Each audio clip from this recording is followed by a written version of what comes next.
कस्तूरी नाम कबीर है ये बिन छेड़े मैं कंत, आद अंत की कहत हूँ पटतर कोई न संत। कहते नैनो मद निरखत रहे वो अवगत नाम कबीर, बेड़ा पार लगाए हूँ सुरत सरोवर तीर। अब क्या बताते हैं गरीबदास जी? कहते नैनो मद निरखत रहे ये अवगत नाम कबीर, बेड़ा पार लगाए हूँ सुरत सरोवर तीर। गरीब दो नैनो बिच कमल है ये उज्जवल हिरंबर धाम, शेष सहस पुन रटत है जिन्होंने पाया वो राम। अब कबीर साहब कहते हैं कि ने बताई कि जिस राम राम को तुम जपते हो, तुम तो एक जिह्वा से जपते हो और शेष नाग के दो जीव हैं और उस एक फन में उसके 1000 मुंह हैं, फन हैं। वो तो एक बार में कितने राम यानी 2000 राम एक कब बोल रहे हैं और उसने नहीं पा लिया इन मंत्रों से वो स्थान जो मैं देख कर आया हूं। क्या बताते हैं? अब क्या बता रहे हैं कि दो नैनो बिच कमल है, आगे कमल जिसको त्रिकुटी कमल कहते हैं, दो नैनो बिच कमल है वो उजल हिरंबर धाम, शेष सहस पुन रटत है जिन्होंने पाया वो राम। सहस 88 ना गए ये 2400 पर चोखे, 3300 पर तलब है ये कोई बकरा कोई भूखे। कहते उस स्थान पर यानी पूर्ण मोक्ष प्राप्ति का मार्ग ना 88,000 ऋषियों को प्राप्त हुआ और ना 33 करोड़ इन देवताओं को प्राप्त हुआ और न ही ये 24 अवतार आप मानते हो इनको प्राप्त हुआ। ये तो अपना कर्म अनुसार कभी बकरा कभी बोक कभी गधे कुत्ते सूर की योनियां भी भोग रहे हैं तुम्हारे भगवानों तक। सहस 88 ना गए ये 2400 पर चोखे, इन 3300 पर तलब है कोई बकरा कोई भूखे। सहस 88 5 में भाई 2500 को पूछे, ये तो अस्थिर है नहीं कबे मुकाम कबे कूच। ना सतगुरु जननी जने जाके माने बापे। कबीर साहब की साखी दे रहे हैं, आंखों देखी गरीबदास जी। ये अभी तक मूर्ख बना रहे थे कि कबीर एक विधवा के ब्राह्मणी का हुआ था, उसको वो लज्जा के मारे कहीं उस कमल के फूल पर रखेगी फलान करिए। अगर ऐसे कोई बात थी, तुम इतने जानकार हो तो उस बेटी का नाम बता दो, उसके बाप का नाम बताओ, उसके पति कौन मरा था, कोई हिस्ट्री तो दिखा दो कि मारे सट्टे तुक्के। अभी महापुरुषों ने आंखों देखा परमात्मा से प्राप्त उस ज्ञान से। कहते हैं जिनकी दिव्य दृष्टि खुल जाती है। अब दिव्य दृष्टि क्या होती है? एक दूरदर्शी दूरबीन समझो, सूक्ष्मदर्शी दूरदर्शी, ये दोनों काम करती है। तो इसमें बहुत अंतर होता है। जैसे एक की रेंज तो होती है 100 फुट देख सके, एक की हम 1000 फुट देख ले, एक देख ले नक्षत्रों को। तो ऐसे ही अन्य संतों जैसे व्यास जी को भी दिव्य दृष्टि थी, छोटी थी, उसने संजय को दी थी महाभारत के टाइम, उसको दे दी तो वो सिर्फ कुरुक्षेत्र तक ही देख सका था, उससे आगे नहीं। तुलसीदास जी को दिव्य दृष्टि थी, वो केवल श्री राम तक ही सीमित रहा और परमात्मा ने गरीबदास जी को दिव्य दृष्टि दी। उसने असंख्य युगों का पहले कर सतलोक और असंख्य लोकों की जानकारी दी और पहले जो घटना घटी वो जो की तो वो बता सकते हैं। जैसे तुलसीदास जी ने लाखों वर्ष पहले घटी रामायण को अपने शब्दों में ज्यों का त्यों चित्रार्थ कर दिया, बिल्कुल सही है, लेकिन वो सचखंड सतलोक के बारे में नहीं जान सका, उसकी वह दिव्य दृष्टि की रेंज बहुत कम थी। इसी प्रकार गरीबदास जी को परमात्मा ने जो दिव्य दृष्टि दी, उन्होंने असंख्यों वर्ष जन्म पहले का, असंख्यों युगों का और इन युगों का भी सारा लेखा गिनवा दिया। किसके साथ क्या क्या बना था। ये जो भी क्रिया आप कर रहे हो, जिस भी जीवन में आप रहे हो, जैसे भी आपकी ज्यों की तो आपके अंदर फीड होती है और एक उस धर्मराज के दरबार में आपकी फिल्म जाती है। और जिनकी दिव्य दृष्टि खुल जाती है प्रत्येक की देख लेते हैं, उसको चला कर देख लेते हैं, उसके अंतःकरण में, और इसने क्या क्या जन्म भोगे, पहले ये क्या बना, पहले इसने क्या किया, कैसे था। तो ये आध्यात्मिक एक दूरबीन है, दिव्य दृष्टि। तो गरीबदास उस आधार से कह रहे हैं कि ना सतगुरु जननी जने जिनके माने बापे, और पिंड ब्रह्मांड से रहित है जाना तीनों ताप। वो तो वहां से स्थान पर रहते हैं जहां पर ये कोई कष्ट नहीं है, और परमात्मा की कोई माता पिता नहीं थी। और स्वयं परमात्मा ने अपनी वाणी में, कबीर जी ने कहा है, मात पिता मेरे कुछ नाही, ना मेरे घर दासी, जुल्हे का सुत आण कहाया, ये जगत करे मेरी हंसी। परमात्मा कहते हैं, ना मेरा जन्म ना गर्भ बसे, ना मेरा जन्म ना गर्भ बसेरा, मन बालक बन दिखलाया, काशी शहर नगर जल बिच डेरा, तहां जुलाए न पाया। 600 वर्ष पहले मालिक यही बोल कर गए थे, आंखों देखा गरीबदास जी यही बता रहे।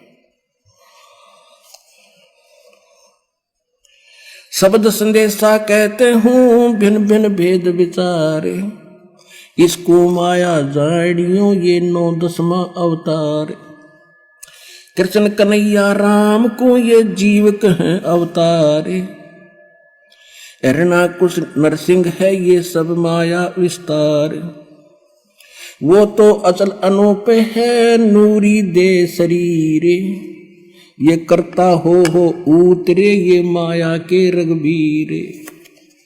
जो यहाँ करता बनकर आए थे रामकृष्ण, कहते माया के रघुवीर थे ये अमर नहीं है। धरता को करता कहें ये बड़ा अंधेसा मोही, पारस पद बैठा नहीं तो जिसको कहिए लो। जब तक इस आत्मा को ये कंप्लीट कोर्स सत मंत्र अधिकारी से प्राप्त होकर जब मिलता है तो ये पारस का काम करता है। और जब तक जिसको ये मंत्र नहीं मिले हैं, वो चाहे कितना शक्तिशाली दिखा, कितना दृढ़ दिखा, जब तक जैसे लोहे को पारस नहीं टच हुआ तो लोहा ही है वो। तो तुम न किसी ये भगवान दिखे थे रामकृष्ण, इनको ये मंत्र प्राप्त ना होने से ये जीव के जीव ही थे, इनका मोक्ष नहीं। धरता को करता कहेंगे बड़ा अंधेसा मोहे, पारस पद भेंटा नहीं जिसको कहिए लो। लोक अलोक दीप सब ये पूर्ण पद प्रकाश, धौल धरणी सब जावेंगे एक थिर रैसी आकाश। अब क्या बताते हैं, घट में शोक सिलसिला ये सुतक बड़ा अंधेरे, ये दम गिनती के दिए भाई फेर सके तो फेर। जैसे एक समय जब गरीबदास जी कथा समझाया करते थे किसी को, तो भक्त आकर कहते थे कि महाराज 100 टेंशन शरीर में दिन मन में रहती है, लड़की का विवाह करना है, वर्षा हुई नहीं, कुछ साधन हो नहीं रहा, बता कैसे भजन बनेगा। तो परमात्मा का दास जी कहा करते, भक्ति करोगे तो सारे काम होंगे। कहने लगे जी देखेंगे भक्ति फिर बात बनेगी। अब कहने का भाव ये है कि तुलसीदास जी कहते हैं, तुलसी पिछले पाप से हरि चर्चा ना भावे, और जैसे जबर के बेगते भाई भूख विदा हो जाए। किसी व्यक्ति को बुखार हो गया, वो मलेरिया, तो उसको रोटी जो प्रतिदिन खाया करता था, स्वादिष्ट भोजन भी कड़वा लगा, जीभ पर नहीं रखा जाता। काजू, किशमिश और संतरे, सेब ये भी कड़वे लगते हैं। अब वो वस्तु पदार्थ कड़वे नहीं है, कड़वे उसके शरीर बुखार ने यानी जवर ने, टेम्परेचर ने उसके बॉडी की व्यवस्था बिगाड़ दी, जिससे उसने मीठी वस्तु भी कड़वी लग रही है। इसी प्रकार जिन प्राणियों के ऊपर पाप कर्म का घना दबाव होता है, ये राम नाम के मनुखा दाख और सेब संतरे यह तो घनी अच्छी चीज है, लेकिन उसको अच्छी नहीं लग रही, कतई स्वादिष्ट नहीं लगती, रुचि नहीं बनती। रागनी सुन लेगा, गाने सुन लेगा, कि तो नाच देख लेगा, कूदा उछल कर लेगा, राम नाम की कह देने फिर देखूंगा। तो उसका कारण यह है कि उसके पाप कर्मों ने इतना डिस्टर्ब कर रखा है उसकी आत्मा को कि उसको अच्छा ही नहीं लगता। ऐसी कड़वी लगती है परमात्मा की वाणी जैसे उस रोगी को लगती है। उसका ट्रीटमेंट क्या है? को नींद खानी पड़ेगी, कड़वी कड़वी फांकी मारनी पड़ेगी, ना चाहते हुए भी खानी पड़ेगी। और जब छुटकारा न मौत है तो वो रोगी फिर नाच दी खाता है कुनीन, और फिर स्वस्थ हो जाता। जब देखा उसकी दशा, ऐसी भूख लगती है उसको कि सूखी रोटी हो ना, सब्जी ना हो घर पर, घर वाले के सब्जी बन जाए 10 मिनट डट जाए ना, सूखी दे दे। अब लगी भूख जबकि, और जब सब कुछ स्वादिष्ट बना कर दे रहे थे वो भी नहीं सुहा रहा था। तो इस प्रकार कहते हैं कि जिस व्यक्ति को परमात्मा समझाने की, गरीबदास जी समझाने की चेष्टा किया करते थे, तो वो यूं कहा करता, जी बहुत काम है, फलाना काम है, ये करना है, वो करना है। अब कैसे कोई टेंशन हो जाती है, मंत्र भी ले लेते थे, भजन नहीं कर पाते थे, ये बहाने बनाते थे। अब जैसे एक समय एक दरोगा जी SHO पुराने समय में घोड़ी पे बैठकर किसी दूसरे गांव में जा रहा था किसी काम से। जून का महीना, हरियाणा क्षेत्र, उसमें रहट होते थे, कुआं बैलों से चलते थे, और एक पुली का बाल्टी बांध जोड़ दिया करते सैकड़ों, वो नीचे से कुएं से जल जाती थी और बाल्टी बाहर आकर के और नाली में वो खाली होती थी, खाली नीचे चली जाती, उसको रहट बोला करते। और वो बैलों से चलाया जाता था, तो जो वो कोल्लू बनाया जाता था वो भी चर चर करे, उसका लंबा एक पार्ट होया करे, लंबी लठ वो भी चर चर करे। और वो जब वो रहट चालो वो पत्ती, वो बाल्टी भी चर चर खड़ खड़ करे। वो घोड़ी पर बैठा आ रहा था, दोनों को प्यास गजब की लग रही थी। अब दरोगा जी ने सोचा कि सामने पानी चल रहा है, पानी पिएंगे, घोड़ी को पिलाऊंगा। वहां निकट आया, और वो घोड़ी में एक समस्या थी कि वो इस आवाज से बेदकगी, फड़कगी। वो निकट आई और एकदम भाग के दूर खड़ी होगी। तो दरोगा जी ने कहा कि किसान, ये चोंचों को बंद कर दे भाई, मेरी घोड़ी डर रहा है। उसने वह बैल रोक दिए, वह चोंचों बंद होगी। जब तक वो घोड़ी लेकर निकट आए, इतना पानी चला गया खेत में, वह खाली नाली थी, रेतीला जमीन थी, और साथ पीगी। तो दरोगा ने कहा भी पानी निकाल, उसने फिर शुरू कर दिया, और वो सारा चुर चुर हुई, घोड़ी फिर भागी। उसने कहा रे इस चोंचो ना बंद कर, वो फिर रोक दिया बैल। निकट आया, उसने फिर कहा पानी निकाल, वो फिर चला दिया, फिर भागी। तो किसान बोला, दरोगा जी इस चोंचो में पी लो ना तो दोनों मरोगे, ये चोंचो बिना पानी निकले ना तो दोनों मरोगे ना। तो इसने अपनी प्या किसी तरह लठ लुठ मार गए।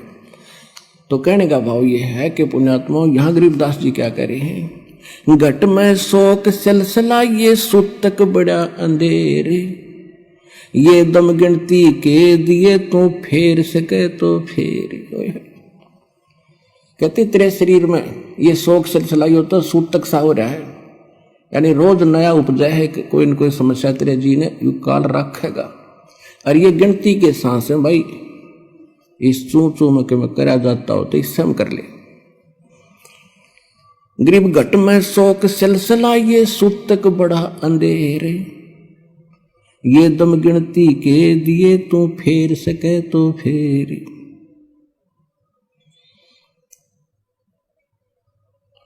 अब क्या बताते हैं, तोड़ पिंजरा ले गई ये मंजारी मुस्काले, कहते बाका पर्दा महल का कोई न जाने भेवे, और बिन सतगुर क्यों पाई ये वो अटक रहा सुखदेव। तोड़ पिंजरा ले गई ये मंजारी मुस्काले, कृष्ण कन्हैया पर चली वो बाली झिमर की बाले। होय होय। अब क्या समझा रहे हैं कि जैसे भाई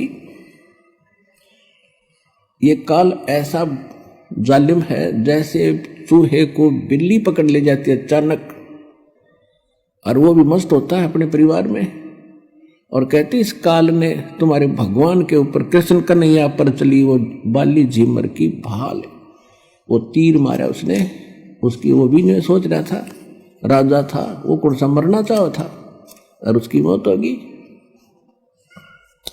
फिर क्या बताते हैं, बाके पर्दे हम गए भाई सतगुरु के उपदेश, शिव ब्रह्मा विष्णु रटत हैं वह पार न पावे शेष। जहां मैं गया हूं वहां पर ना तेरा ब्रह्मा जा सकता, ना विष्णु ना शिव, और ये शेष नाग को भी तुम कहते हो बड़ा वजन करता है। देखो वजन उस सत्य मंत्र का हो तो बात बने। अब जैसे बबूल का बीज बो दिया किक्कर का, और बो दिया आम का, जान के किसी ने मिसगाइड कर दिया, बोला जिसने ना देखा था आम कि ये आम का बीज है, इसको बो, और सेवा की विधि सारी से सही बता दी, ऐसे रक्षा करना, जल डालते रहना, ये अंकुर होगा फिर बड़ा होगा, फल लगेंगे। अब जैसे ही सतनाम और सारनाम इस कंप्लीट कोर्स के अतिरिक्त जितने भी भगत श्रद्धालु जिस संतों पंथों में हैं वो सभी मोक्ष और भगवान प्राप्ति के लिए प्रयत्नशील हैं और उनसे दीक्षा ले रखिए, तो सभी ने वो मोक्ष मार्ग का मंत्र दे बबूला लगेंगे। तो कहने का भाव ये है कि जहां सत मंत्र नहीं है वो बबूल बीज के और आम की आशा में अपना जीवन नाश करे। और वो आम का बीज सतलोक आश्रम बरवाला जिला हिसार के अंदर।